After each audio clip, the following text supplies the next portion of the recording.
30 June is approaching, and so many people, so many foreigners in South Africa are so scared.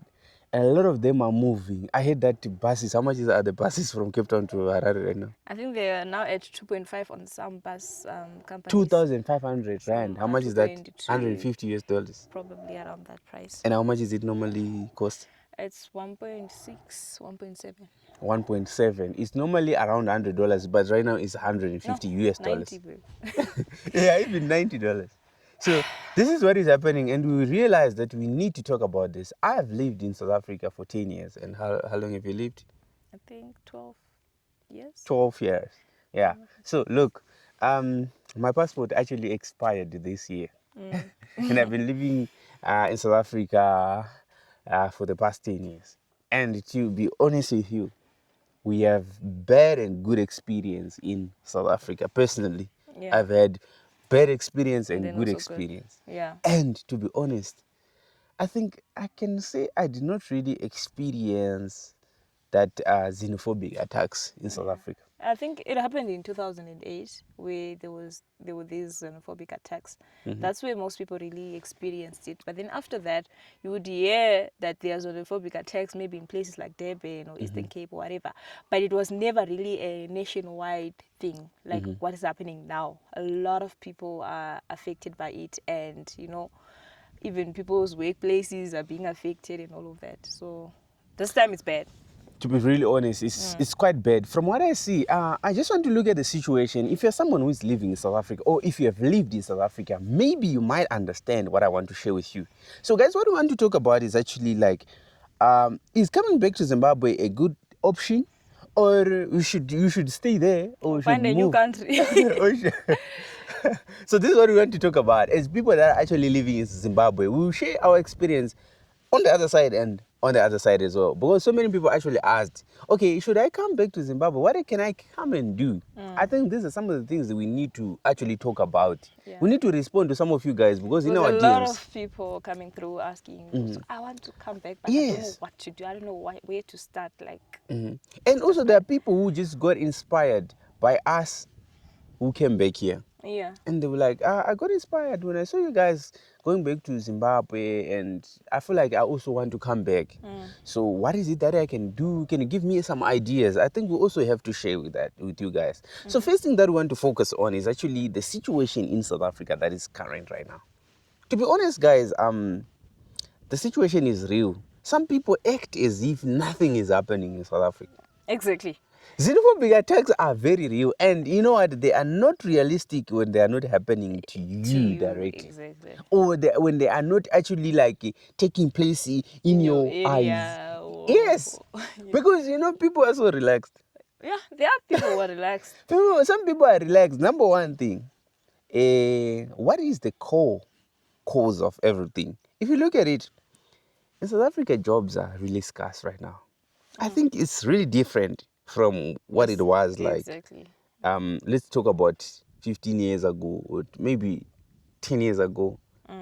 To even say 10 years ago, it's not really like that. But let's talk about even 15 years ago. I think around 2010, things were quite better because of World Cup and going back there. And the money was working. The rand was working. But to be honest, the rand lost value. The rand itself, it has lost value. Number two, jobs are quite scarce. A lot of youths in South Africa are not working. I know a lot of friends, because I have friends in South Africa, African Even friends. people who are qualified, guys, there's even this unemployment grant that people get that side, and if you like look at the number of people who are getting or who are qualifying for that unemployment grant, it's a lot. So imagine they can't even accommodate their own people. So what about us foreigners? We get we get in a very bad situation when things are like that. You would not hear such a thing in 2010 because people were employed. People would quickly get jobs. Exactly. I realize this other thing of saying, South Africans are too lazy and all that. I realize there are also hardworking South Africans out there who are looking for a job but they cannot really find it. Is it called a stereotype? It's like saying all Zimbabweans are hardworking, whereas there are Zimbabweans who are lazy. But then just because you be Zimbabwean, they will put a label on you, which is bad. I think for us to say South Africans are lazy, we should put it in this way. Some, let's say, what? You know what? What happens is this: if you take a cow that comes from where pastures are not there, and you put it on the pastures, it actually chows it way better than the one that is already there. So there's a high chance that if you go to where there is jobs, where there's a little bit of jobs, and coming from where there is no jobs, there's a chance that you actually work hard. It doesn't really mean that you are really a hard worker than this other one. I think that comfort that South Africans have, that a little bit of privilege, it makes us people from outside feel like they are not really hardworking. But some of it, if you are to look at it, demanding a high salary, it's a normal thing because of the kind of lifestyle we are living. Exactly. Some people are comfortable in South Africa earning 2,500 rand, and which is $150. To a lot of people, it's not enough. That amount is really not enough, to be very honest, if we were to look at it. So, I have a feeling that, you know what, friends and family, the concern is real, and an option needs to be looked at. Number two, if you look at it, there's a visa in South Africa. There are people who are qualifying for visas. You're Zimbabwean, you need a visa, you want to live in South Africa. There are critical, what do they call? Skills visas. Critical skills that are needed for you to live there. Yeah, it's a concern. It's a real concern. We need to look at it. We need to look at it. Do we have the qualifications that allows us to work there? We don't, right? That is the situation. It's a reality that we need to look at, and we don't have to just like pass it and act as if we don't see it. We don't have those visas. Then if you don't have a visa, what is the real future in the country? It's something that personally I looked at and I realized that, okay, I don't have this critical skill needed here. My skills are probably saturated in the country. So many people are doing it. So many people are able to do it, right? So where do I fit in? Why do I have to stay there? If I don't have a critical skill needed, then I realized that it was a very good thing to actually move to Zimbabwe. Yeah. Yeah, I think that was one of the reasons why we decided to move back. Yeah, because what is the future if I don't have the papers that allow me to live there? In the country. Where do I see myself? Where you see, in South Africa, there's this funny thing, guys. Is it funny? Oh, this is a sad thing. It's not even funny at all. Because like you see that when you are arrested because of papers, they don't look at whatever that you have, whether you have a car or anything. They take deport you and you deport you without even thinking about, okay, I had my property there. They don't really care about it. Or something. You don't own it. So think about some people that will have like 10 cars in South Africa. I used to have 5 cars at one point. Imagine you have 5 cars, you live in Cape Town, you are not documented. And then those guys come and say, whatever they have, those cars, everything, we're going to take them. They must live with nothing because they worked for it in our country. Just imagine that, guys. After all the hard work. And it's not easy living that side. Think about this car. We fully own this car behind us. At this point. There's no way someone will just come and say, what, you are claiming it. We lawfully own it. Yeah, it might be bad, it might look very bad, but there's no other day who are thinking that, okay, someone will just come and say, I'm taking it. That doesn't happen. So it's really a serious concern that some people are taking very lightly. To be honest, the situation in South Africa is bad. For me, I just foresee a bit of a bad future. I always try to look at the future. Okay, where are we going? Where are we going to be? So the first move that I did, for so many people that are always asking, how have you made your decision to this point, and how have you been doing so far? To be honest, I left South Africa in October. So November, December, January, February, March, April, May, June, which is 7 months ago, if you were to calculate it since that time till now. To be honest, what I have seen is actually what I never thought it is. I've seen a serious difference in what I thought the situation would be when I move here. Because personally, I thought moving to Zimbabwe after living for so many years that side will make a huge difference and to make things very difficult. But how has it been so far? I feel like so far it has even been better than when we were that side. Mm-hmm. Because guys, I'm freely buying my things in the Chizaguti. It's mine. You fully own it. I fully own it. Ndikatenga kitchen unit ndikuzoti kitchen unit ndeyangu. Madi. Bogruse. Yeah. Mm.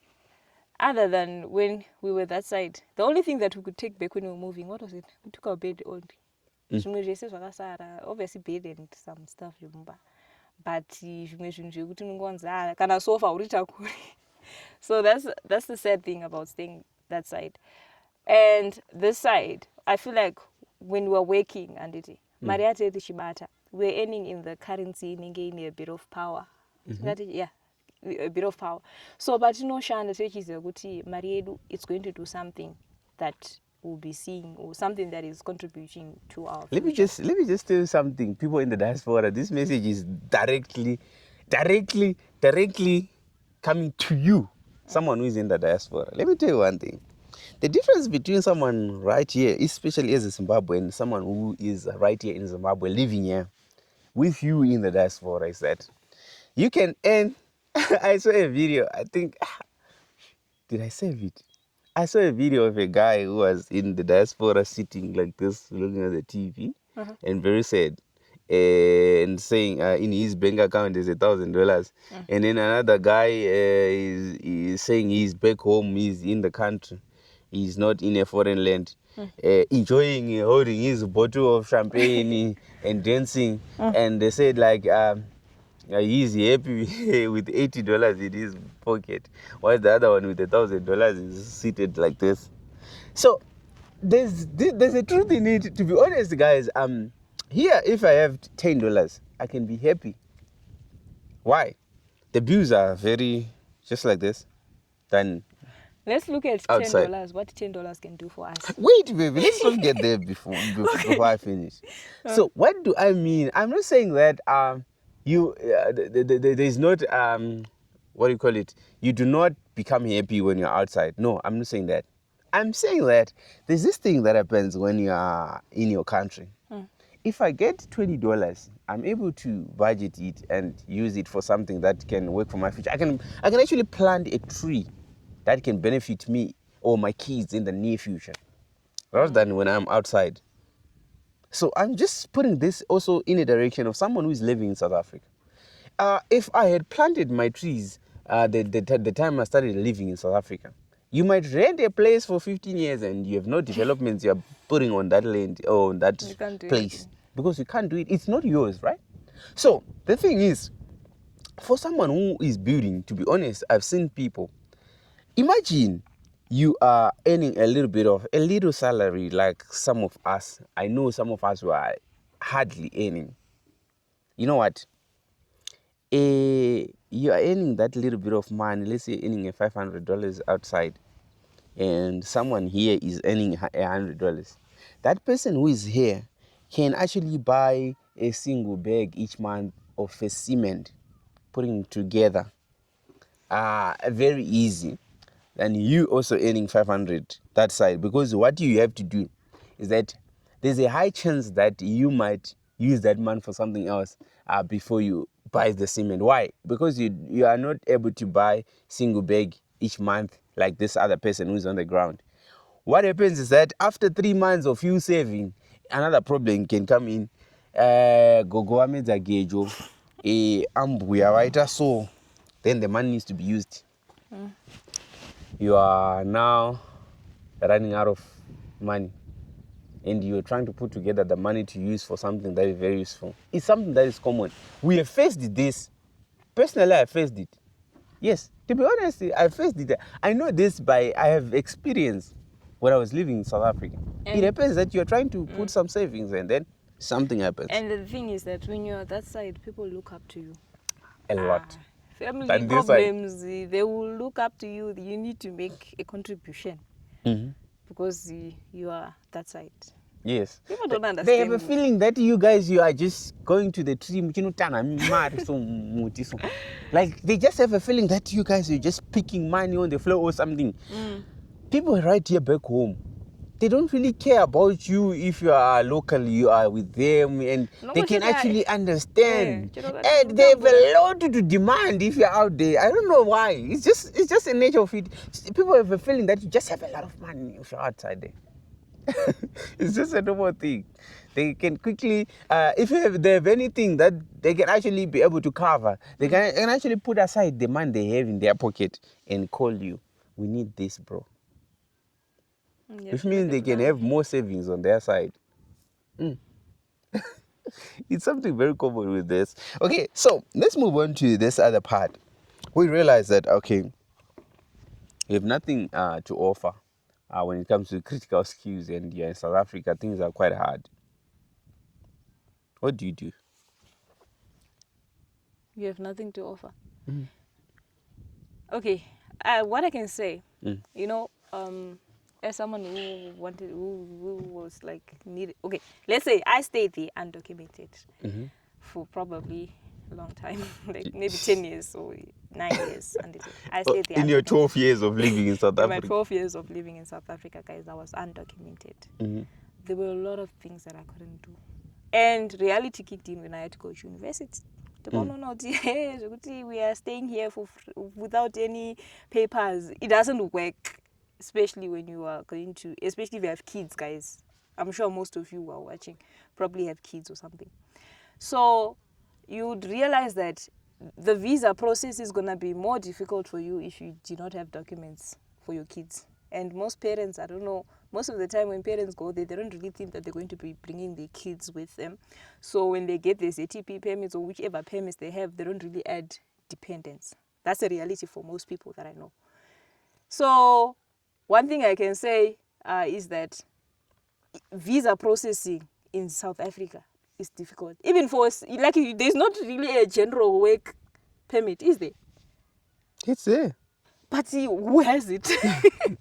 A few people does. A few people I have think it. some got it in a way that is not proper also. But if you just look at reality, general work permit, it's either someone has a critical skills or they have a ZTP.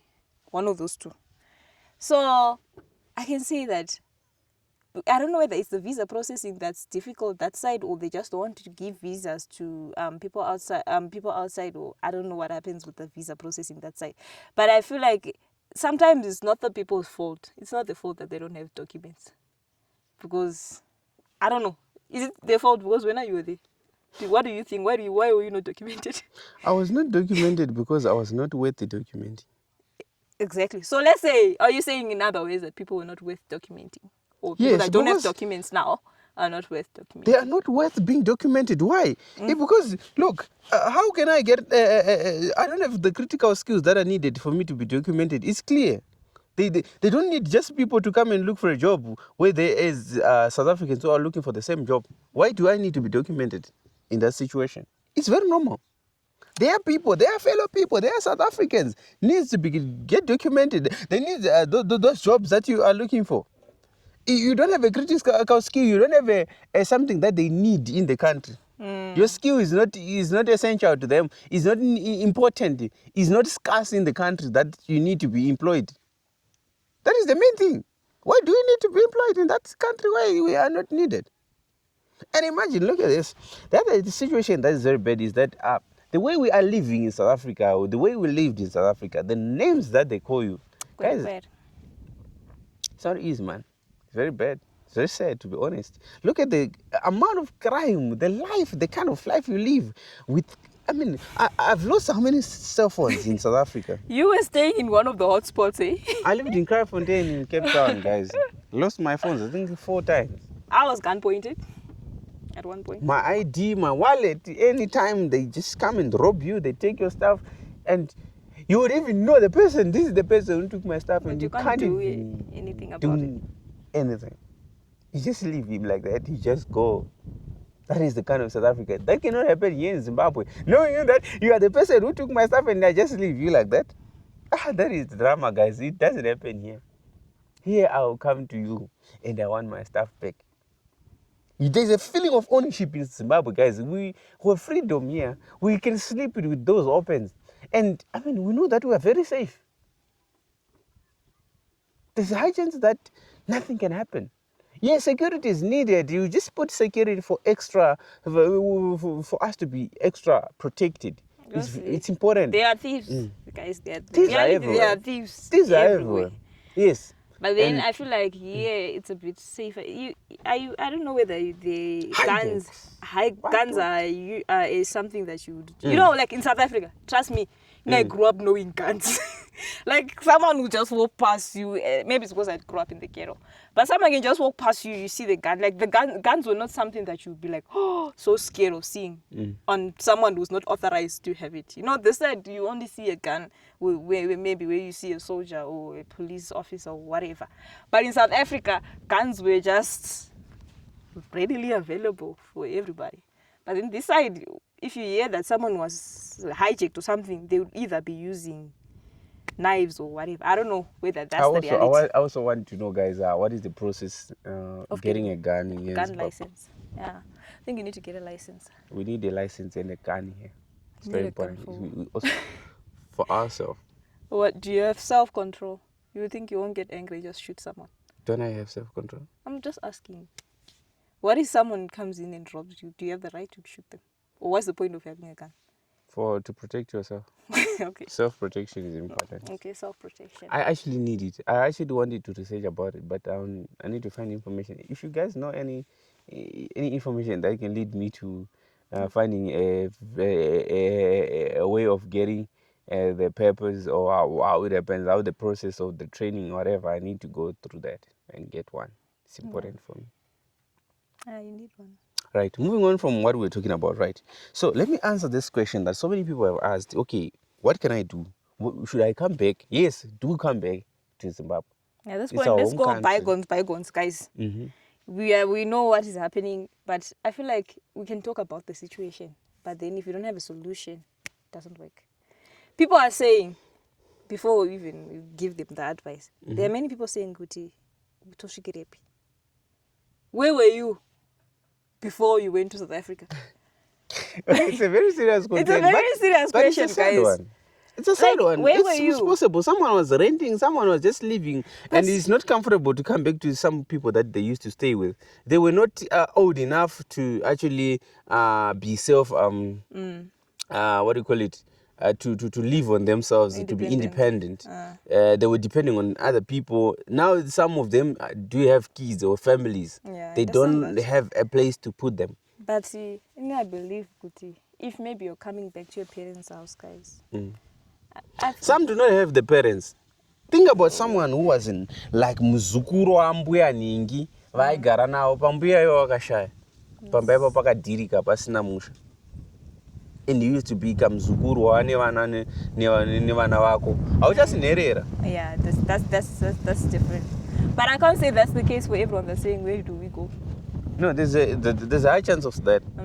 Chances of that are very high. Why? Because imagine, like, we've seen people who are living alone, like those grandparents who are actually living alone. Some have lost their lives, some they have died already. Like, do you think that those people just grew up living alone there? They used to have families, and some they have died and all that. And some people are not really close to the family members. Yeah, you know, like we have people that just actually like were adopted to some families. They were not really from those families. There are people who just like used to live on the street, and then they just got to decide that I need to leave. I need to just go somewhere. Yeah. So now, what do those people do? And also, it's not only those people. And we have some family members that are not in good books with their families. That's what I'm saying, yeah. Like, we are not good with family members. You don't want to associate. Some people don't want to be dependent to other people. They don't want to depend on them. You would have been one of those people. Would you have? If you were in that situation, would you have gone back to stay with your mom? Of course I would. No, let's say there's no, like, then you're just staying in mommy's house. Yes. With me, your wife. I would do 100% because I'm in good books with my mom. Okay, let's say your mom is not there. Who would you go? Okay, but yeah, I feel like I would still go you from have where I grew up. options. Let's say Like you I have have good, I'm in good he's books in with good my books with his family, so my family would welcome me anywhere I go. With my wife, we would still go. We'll still And we go have to a my lot of family. places to go to, We guys. will go a lot of places. They We would have a actually lot. request us to come and live there. Yeah, I feel like that's another important thing, guys. Sometimes I feel like it's good to be in good books with family. Okay, let's leave that. Let's move on to the most important part. We want to talk about, okay, if you decide that you are living, let's say you're coming here, what is the option? Yes, buses are expensive. Yeah, you need to have that budget. Let's talk about someone who do not have anything in their savings. I know there are people like that. There are people who are actually like shivering right now. They're actually asking themselves, okay, what am I going to do? Where am I going to go? Okay, let's say, okay, there's a lot of places you can go, to be honest. There's a lot of places. I know there are people who have houses here who are looking for someone who can live in their house. We had a lot Guys, of requests. with a lot of requests, I don't know if we should allow people to get those people, because we had that bad situation that happened with the person we tried to help, but we are not bringing those stories right here because we are scared that bad things might happen. You try to help someone and then and we don't want that to happen. Exactly. So I don't know if we should still help people in that way, guys. Or maybe people, you guys who are whoever, or who are safe, I guess, please give us advice on how we can help our fellow Zimbabweans. Because, guys, this is a cry from our fellow Zimbabweans and from people who never thought, like, who saw this coming? We never saw this coming. That's why we came, but we didn't know that we're coming, or we were not running away from anything when we came. So it's something that I can't say anyone predicted, guys. This whole Tutula thing, we never thought that it would come this far. But personally, I predicted it with the situation that I saw people, South Africans themselves, in. They're in. A lot of them are in a very bad situation. 70% of South Africans are struggling. Not everyone could would have foresee predicted things. exactly. Okay. Would foresee things the way that you did, guys. These are our fellow people. There are people who are even needing pampers, diapers, because some people are camping outside. There are people who need diapers. There are people who need what. What can we do as the Zimbabwean community? Someone actually asked me to just send them even money for 30 food. rand For food. What? in South Africa. Yeah. You see what I mean? Send me even 100 rand. It's enough. I can try to survive. I don't have electricity. Even 10 rand is enough. We've had those cases. I think there's a person that you visited once. Remember that guy? That you helped. That was when we were still in South Africa without the whole xenophobia thing. That guy said he hasn't been going to work for a long time, doesn't have food, things are bad. I don't think you took any videos of that. But there's some stories that are a bit like, a guy wouldn't want himself to be on Let's camera. move on to the solution. Yeah, but let's move on to the solution, guys. What can we do to help these people? That's okay. the question. Moving on from there, guys, I wanted to actually talk about what is it that you can probably do if you are to come the side. So I'm answering the question that so many people have asked in our DMs. Right. My advice, I've been to different places. I won't give it fully. I'll just give a little bit of it because, guys, situations are different. Let me answer it this way because I did not really manage to fully answer some of you guys who asked. Everyone thinks they can get into farming. And I want to talk about farming first before I get into anything else besides it. To be honest, guys, farming is risky. And you need to be ready for it. It's either you are just trying to survive with farming, and you can survive with farming. But farming needs money also.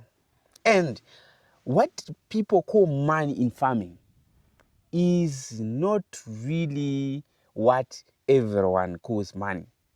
It actually has conditions, and it's at a personal level. What someone calls $100 a lot of money in farming, and someone wants $10,000.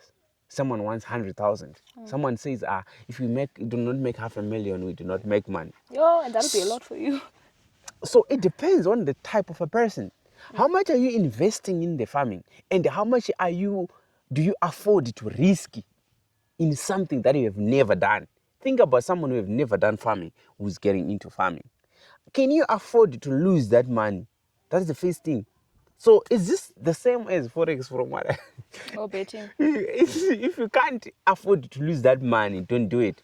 But it's a bit different from those things like betting and forex. Why? Your investment here can actually be protected. You can actually try to protect your investment in a way This that one you have control. chances of them not to be lost, they can be less, way less. You're not just putting your money on the edge. The risk is not 100%. You're not 100% like having, your chances are not 100% of losing. But they are high. There's a lot of chances that you can lose. Why? Let's say you start your chicken farming. Chances of them being attacked by zirwere, Diseases, diseases infections, are and there. all of that. They are there.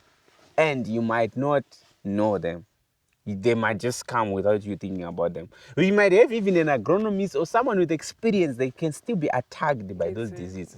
There are people who try to do cattle farming. Imagine after investing your money in 100 cattle. Oof, I'll die. And then you lose 99% of them. Yo. What happens when you're left with only one that is quite strong? That's And you try to, you're someone who say, I try to bring those foreign Brahmans, I try to bring those, what do you call it, the Boers or whatever. You try to bring those expensive type Exotic, of, exactly, breeds. Yeah. breeds. You bring those breeds and then they are not good with the conditions or the what do you call the environment. Then they die. Same as goat farming also. Bro, like you can actually lose all of them. You can actually lose 200,000 US dollars and it goes and you get nothing out of it. There's chances of that happening in farming. But we're saying it actually can be controlled. You can actually, you have a way to control it, but there are some situations where the virus can just go. And it's beyond your control. It happened in Masingo, and I know people who had like 70 cows. Now they're left with only 5. In Boera also. It wipes almost everything. There's those things that can actually happen. You guys know that. So farming, there's a lot of risks that you're actually taking. So before farming, let's think about something that you already know, something that you already have a skill for. So for someone that already does have a skill on something, I highly suggest that at least if you can maintain your skill, bring it here. Some skills still work. The people who are doing aluminium, this side, they're making good money. There are people who are doing that side, they are bringing it here. There are builders who are building that side, they are bringing it here in Zimbabwe. Painters. And there's still painters who are doing it there. The thing is, when it comes to market, still the same thing with farming, with everywhere. You need the market.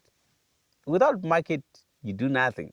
So before you do anything, the first thing you need to do is the market research for whatever that you want to do.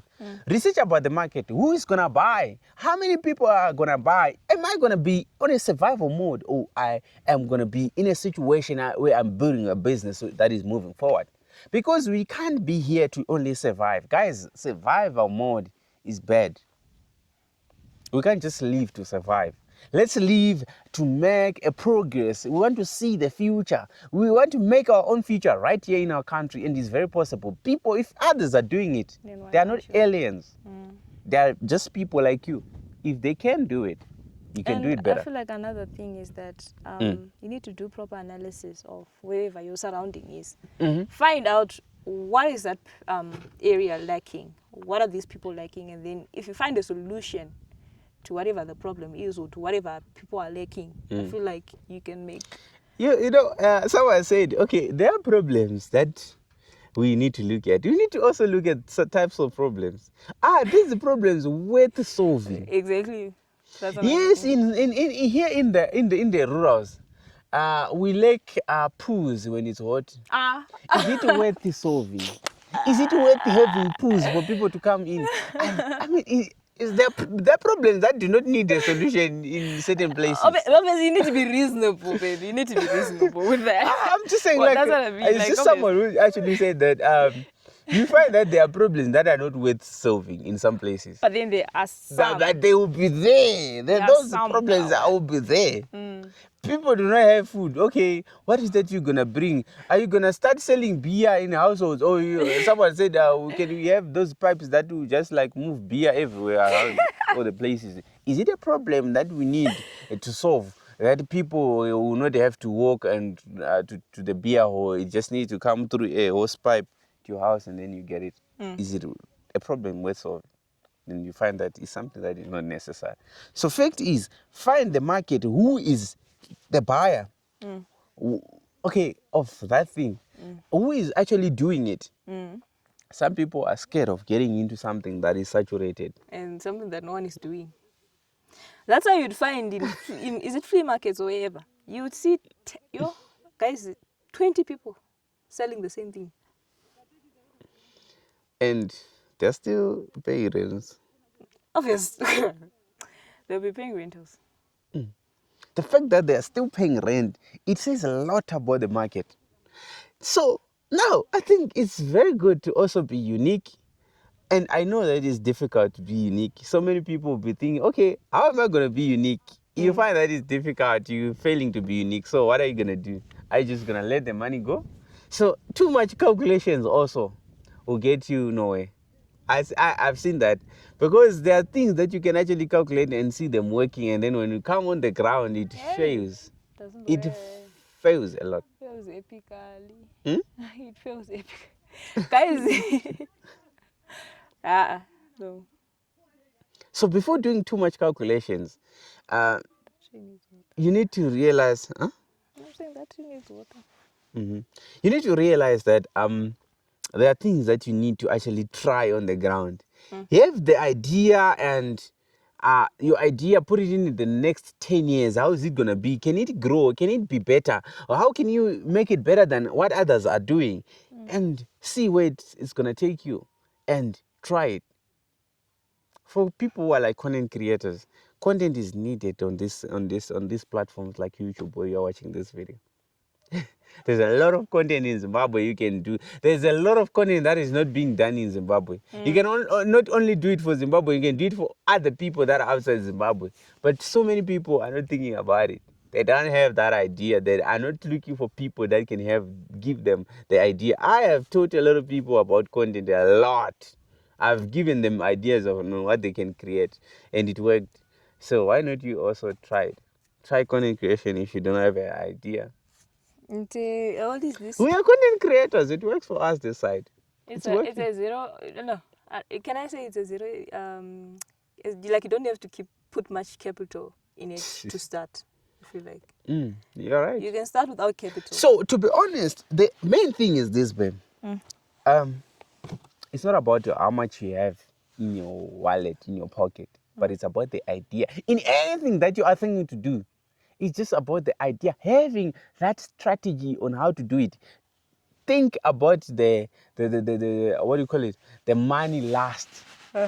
But first thing you need to put on the ground is, okay, what is the strategy? How can we do it? Because with that you are far.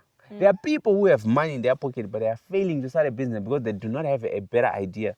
They don't know how to do it better. So fact is, put together your strategy. I've seen someone who tried a business, but because they did not have a business mindset, it failed. So many businesses within a year, just 1 year, they fail because of failing to actually do it. Exactly.